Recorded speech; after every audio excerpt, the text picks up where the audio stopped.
वाह वाह मणिकुमार, काय काय अभिनय केलाय तुम्ही. वाह.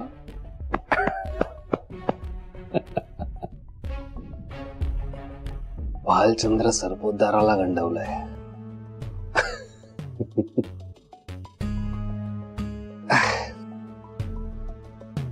आई पाहिजे होती आता इथे, खुश झाली असते. पण वा, मजा झाली आज. वा.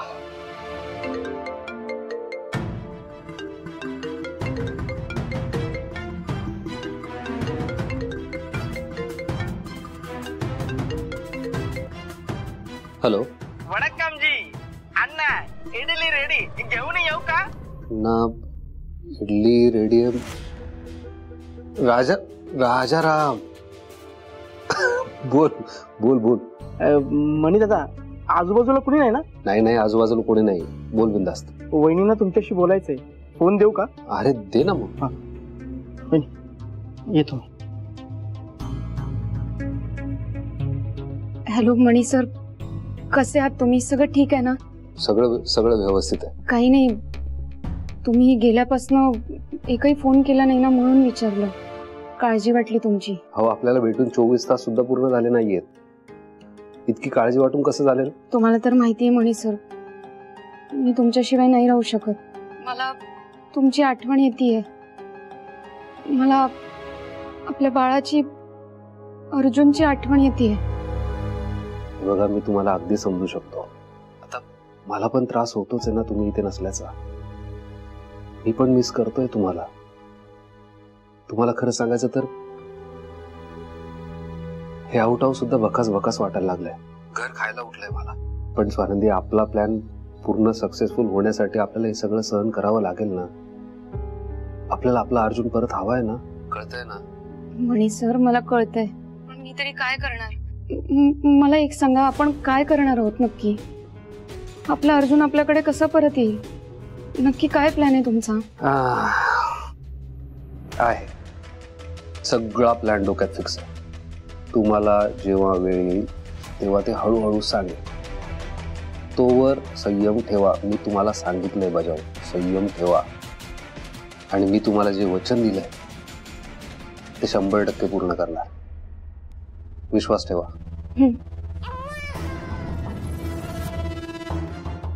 स्वानंदी, मी ठेवतो, नंतर बोलतो तुम्हाला. ओके? Hello hello.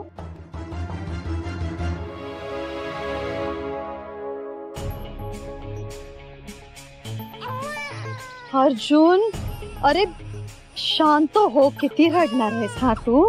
शांत हो बघू. आणि मला सांग, मस्ती कोण करतं? हा, अर्जुन करतो ना? अर्जुन. आणि छान गोड गोड कोण हसतं? अर्जुन. अरे वा, हसला. चल, तू हसलायस, आता मी माझ्या आईला फोन करते. चालेल ना? हॅलो आई, अगं कशी आहेस तू? मी बरी आहे. पण तू विसरलीस की काय मला? काय विचारतेस हा? नाही म्हणजे गेल्या दिवसापासून तुम्हाला एक फोन सुद्धा केलेला नाहीये, म्हणून म्हंटल विचारावं, विसरलीस की काय मुलीला. हो अगं, इथे ठरल्यानुसार होत आहे सगळं. नाही, तुम्हाला म्हंटल होतंस ना की सुजितचं मन जिंक. पण इथे सुजितचंच काय, मी पूर्ण सरपोतदार फॅमिलीचं मन जिंकलंय. आणि थोड्या दिवसातच अर्जुनचं, म्हणजे सुजितच्या बाळाचं पण मन जिंकेन. हो की नाही अर्जुन? हो ना? बरं आई, मुद्द्याचं सांगते मी तुला. इथे आहेत ना सगळ्यांचे काही ना काही प्रॉब्लेम्स आहेत, काही ना काही झोल आहेत. हो, सगळे एक नंबरचे चोर आहेत, चोर. आणि तुला माहितीये what is the best part? आता त्या सगळ्यांचे झोल मला माहितीये. म्हणून आता तू बघच की ही तनिषा कशी सगळं.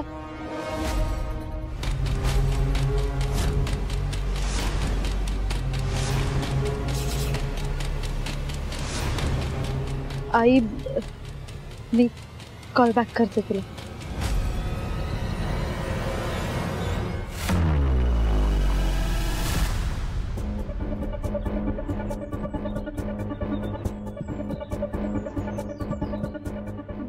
वणी तू इथे काय करतोयस? अर्जुनला घेऊ जरा वेळ.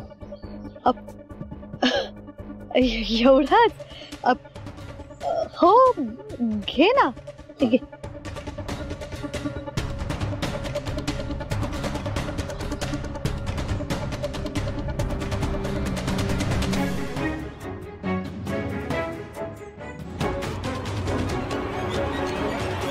काय झालं?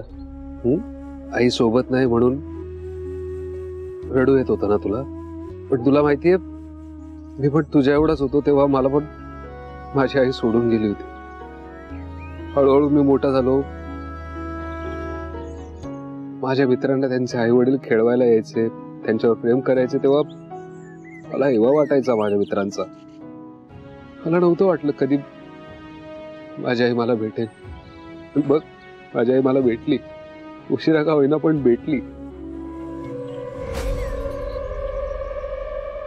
पण मी इतका कमनशिबी की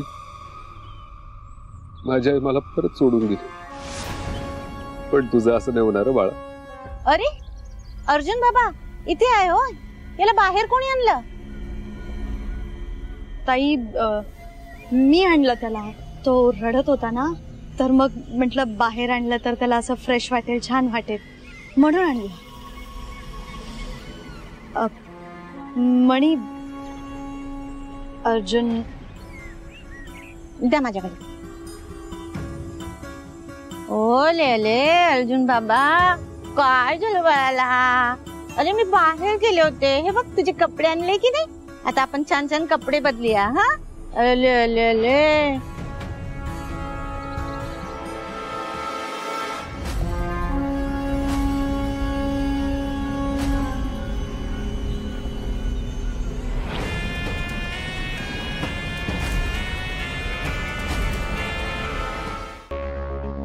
जैन साहेब. जैन बोला, काय अपडेट आहे?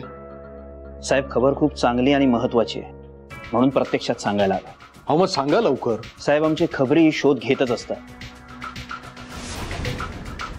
त्यातल्या एकाने खबर दिली आहे की त्या वॉर्डन बाई आणि स्वानंदी मुंबईच्या बाहेरच पण मुंबईच्या जवळ त्याला दिसले.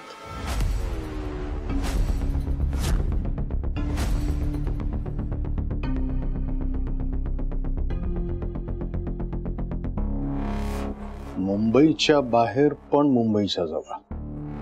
अहो मग थांबलोय का? चला की आपण घेऊन येऊ त्यांना. नाही नाही साहेब, पण तो त्यांच्यापाशी पोहोचेपर्यंतच त्या निघून गेल्या होत्या. आपण काळजी करू नका साहेब, तो त्यांची माहिती काढेल आणि आपल्याला कळवेल, मग आपण ऍक्शन घेऊ. साहेब त्या दोघी लवकरच आपल्या हातात असतील. शाबास इन्स्पेक्टर साहेब.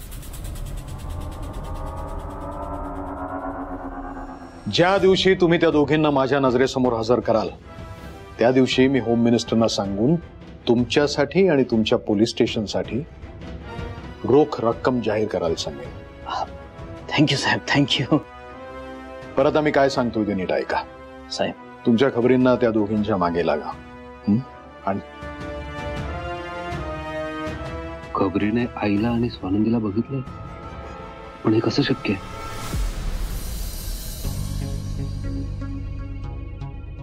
मॅडम घरात बसून बसून नुसता कंटाळा आलाय. हो ना, कुठे बाहेर पडायची सोय पण नाही. चालायला जावं म्हणायचं तर इथेच चालायचं.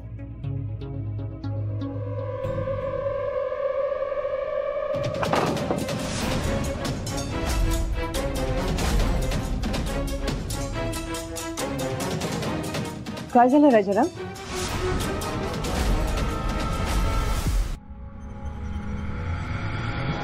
आता बाहेर पोलिसांची गाडी आली होती, ते चौकशी करत होते. मला वाटते ते तुम्हा दोघींच्या मागावर आले असणार. मग आता काय करायचं आपण? पण पोलिसांना कसं कळलं आम्ही दोघी इथे आहोत? आम्ही तर घराबाहेर सुद्धा नाही गेलो. मला पण तेच कळत नाही, त्यांना खबर कशी मिळाली. मला वाटते तुम्हा दोघींना इथे येताना कुणीतरी पाहिलं असणार आणि त्यांना खबर दिली असणार. पण त्यांना जर का कळलं की आम्ही दोघी या घरात आहोत तर मग काय करणार आपण? माझं पण डोकं चालत नाही. मी काय बोलतो मॅडम, मी मनी सरांना फोन करू का? म्हणजे ते आपल्याला काहीतरी आयडिया देतील. नाही नको, मणी सरांना नको सांगायला. मणी सरांना काय आधीच कमी टेन्शन आहे का? हे जर कळलं तर मणी सर स्वतः इथे येतील आणि त्यांच्या मागावर असणारी लोक सुद्धा इथे पोहोचतील. नाही, आपण मणी सरांना नको सांगायला. वहिनी, तुम्ही बरोबर बोलताय, पण मला पण काय कळत नाही काय करावं. आणि मणी दादांना मी वचन दिलंय की तुमच्या दोघांची जबाबदारी माझ्यावर आहे. तुम्ही जर पोलिसांच्या हाती लागलात तर मी मणी दादांना काय तोंड दाखवू?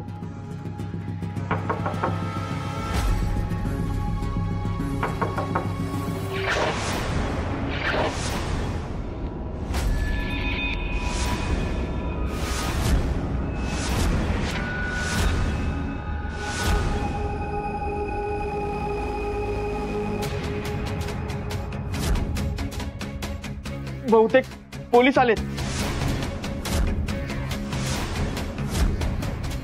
कुठेतरी लपायला पाहिजे. ही खोली पण एवढी लहान आहे ना, तुम्हाला कुठे लपवता पण येत नाही.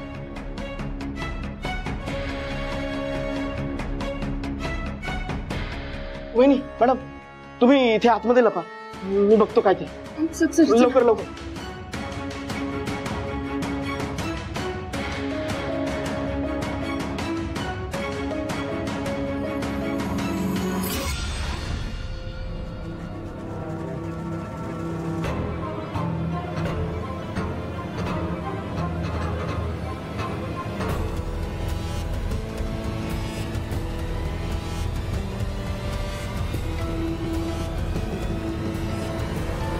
हो दादा, हो कोण आहे तुम्ही? हो हो हो, कोण तुम्ही? हॅलो, अहो तुम्ही डायरेक्ट काय घरात घुसता? अहो कोण तुम्ही? हॅलो, कोण? अरे राजाराम, मी एक मणी. मणी दादा तुम्ही?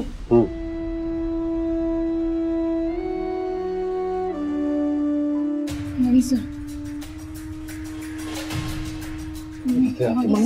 आई, स्वानंदी, पोलिसांना टीप लागलीये तुम्ही इथेच राहता म्हणून. इथे वस्तीत चौकशी करायला आलेत ते. काय करणार आपण? आई, मलाही काही कळत नाहीये. मला जरा वेळ हवाय. सुजितराव, सुजित. काय हो? काय झालं? एवढ्या हाका मारत्या सुजितला? त्या दोघी सापडल्या का? थांब जरा, सांगतो तुम्हाला. सुजितराव. अहो काय झालं? बघा, ते अजून सापडलेले नाहीयेत, पण लवकरच सापडतील. त्यांचा ठाव ठिकाण आपल्याला कळलेला आहे. अरे वा, ही तर चांगली बातमी आहे. कुठे आहेत त्या? कळंबोली जवळ एक गाव आहे, तिथे सापडले आहेत. एका खबरीला दिसल्या. Wow, it's a great news dad. Sujitrao, जोपर्यंत पोलिसांच्या तावडीत त्या सापडत नाहीत ना, तोपर्यंत कुठलीही न्यूज ग्रेट नसते. तुम्ही तुमच्या माणसांना कामाला लावा आणि तुम्ही स्वतः जाऊन शोधा. जा. Yes dad. रंगा, ऐक, आपल्या सगळ्या पोरांना घेऊन कळंबोलीच्या वस्तीत पोहोच. स्वानंदी तिकडे स्पॉट झाली. मी पण लगेच येतोय. एक्झॅक्ट लोकेशन पाठवतो तुला. लगेच निघा. डॅड, मी पण निघतो. सुजित थांब, मी पण येते. तनिष, नको तिकडे धावपळ होईल. तुला काही झालं तर? सुजित, अरे त्या लेडीज आहेत आणि चुकून तुम्ही कोणी त्याला हात लावला ना तर मग उगाच प्रॉब्लेम होईल. म्हणून म्हणते मी पण येते. Okay dad. बरोबर आहे. चल, आलोच. काय होतं डॅड?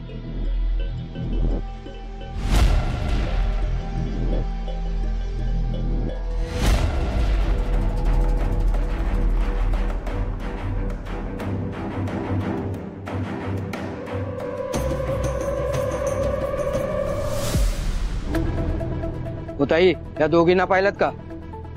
नाही पाहिलं. अहो नीट बघा ना. नाही पाहिलंय. ठीक आहे जा.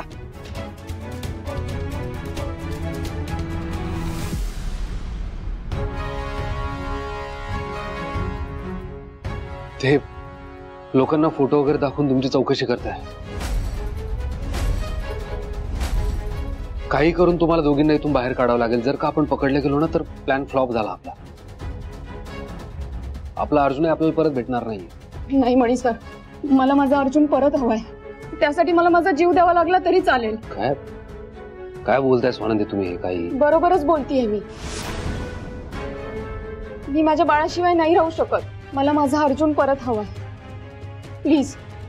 मला तर या गोष्टीची भीती वाटते मणी, की ते आपला फोटो दाखवून सगळ्या लोकांना विचारतात. समजा त्यांनी प्रत्येक खोलीत जाऊन झडती घेतली तर मग आपण काय करायचं? मलाही काही कळत नाहीये. मनी दादा, माझ्याकडे एक आयडिया आहे. म्हणजे समजा मी स्वतः पोलिसांकडे गेलो आणि त्यांना सांगितलं ह्या दोघी या वस्तीतून पळून जाताना मी पाहिले, तर पोलीस यांच्या मागावर जातील ना? नाही राजाराम, तू स्वतःहून सांगायला गेला तर उलट त्यांना अजून डाऊट येईल. लगेच येतील इथे झडती घ्यायला. मग आता काय करायचं?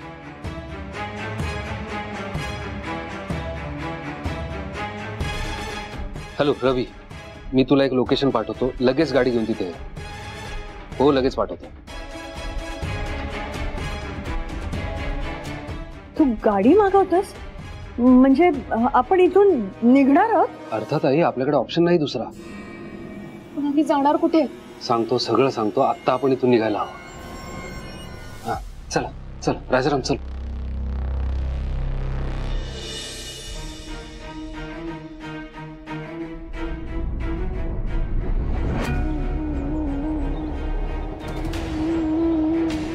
राजाराम बस. स्वानंदी बसा.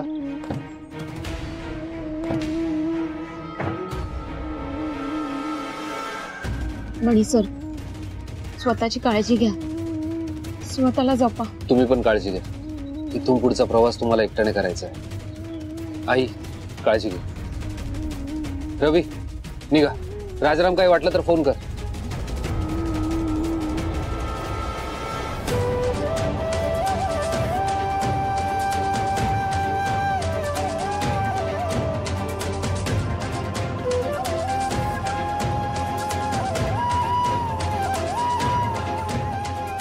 देवा, आईचं आणि स्वानंदीचं रक्षण कर. त्यांना काय होऊ नको देव. सुजितला फोन लावतो.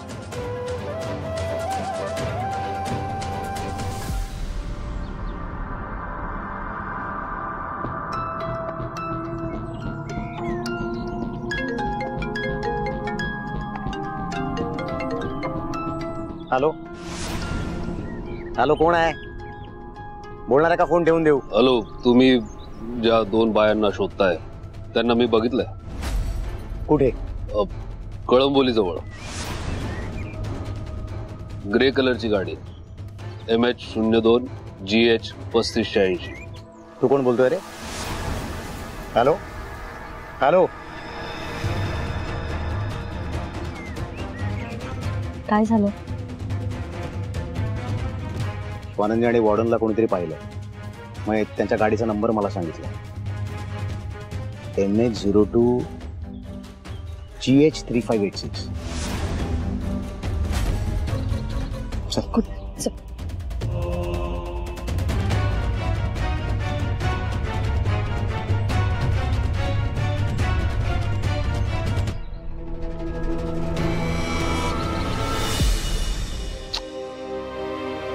सुजितराव ना फोन उचलत नाहीये. मला कळायला नको तिथे काय चाललंय ते. अत्यंत बेजबाबदार आहेत ते. काय हो, सुजितचा काही फोन लागला? त्या सापडल्या का दोघी? अहो सापडल्या म्हणून काय विचारता? इतकं सोपं आहे का ते? त्या दोघी आपल्या हातावर तुरी देऊन पळून गेल्या आहेत. त्यांना कुठे लपायचं, कसं लपायचं हे नक्की ठाऊक आहे. इतक्या सहज हाती लागणार नाहीयेत त्या. आणि हे बघा, तुम्हाला समजा अगदी जायचं असेल ना तर त्या कळंबोलीला जा आणि तुम्ही स्वतः शोधा. मला सारखं सापडल्या का, मिळाल्या का असं विचारून माझं डोकं खाऊ नका तुम्ही. सापडल्या की मी स्वतः तुम्हाला येऊन सांगेन. तोपर्यंत मला विचारू नका. थांबा, आता मीच पोलिसांना फोन करून विचारतो तिकडे काय चाललंय ते. कारण तुमचे देवटे चिरंजीव फोन उचलत नाहीयेत माझा. डॅड, अरे सुजितराव, तुमचा बाप तुम्हाला फोन करतोय, माणूस की म्हणून एखादा कॉल घ्यावासा वाटला नाही तुम्हाला? तसं नाही डॅड. तसं नाही तर मग काय? कुठे स्वानंदी आणि नीलम कुठे? तिला न घेताच परत आलात तुम्ही? काय कामाचे तुम्ही? मोठे शोधायला गेला होतात ना, पण हात हलवतच परत आलात. सुजितराव, मला तुमचं हेच आवडत नाही. तुम्ही फक्त आरंभशूर आहात. आता चेहरे काय पाडून उभे आहात तुम्ही? हा, एक साधं काम तुम्हाला जमत नाही? पुन्हा एकदा तुमच्या हातावर तुरी देऊन पळून गेल्या ना त्या. काय उपयोगाचे तुम्ही आणि तुमची लोक? 2 बायकांना तुम्ही पकडू शकला नाहीत आणि म्हणे आम्ही उद्याचं सरकार चालवणार. काही उपयोग नाहीये तुमचा. डॅड डॅड डॅड डॅड ऐकून तर घ्या. काय आहे? डॅड, आनंदाची बातमी आहे. म्हटलं फोनवर सांगण्यापेक्षा भेटून सांगावं म्हणून फोन नाही उचलले. खरंच. हा, बोला, काय येते? डॅड, मी स्वानंदी आणि वॉर्डनला नाही पकडू शकलो कारण त्या दोघी कायमच्या संपल्यात.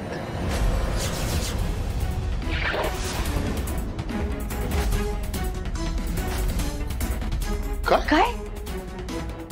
Yes dad. म्हणजे काय म्हणायचं तुला? ते खरंच बोलतोयस तू? हे सुजितराव, स्पष्ट सांगा नक्की काय झालंय ते. डॅड, मी आणि तनिषा त्या दोघींच्या मागावर होतो. त्या आमच्यापासून पळून लांब पळत होत्या. एका पॉइंटला त्या गाडीत बसल्या आणि गाडी घाटात होती. Dad, I don't know Y, पण त्यांचा ड्रायव्हर स्पीड कमी करत नव्हता. 100+ स्पीडवर त्यांची गाडी चालवत होता आणि एका पॉइंटला घाटात शार्प टर्न होता. कदाचित त्यांच्या ड्रायव्हरचा कंट्रोल सुटला स्टेअरिंगवरचा आणि त्यांची गाडी दरीत कोसळली. डॅड, काय? काय? हो, आमच्या समोर. डॅड, गाडीचा नंबर MH02GH3586. Swanandi, warden, they are dead, dad.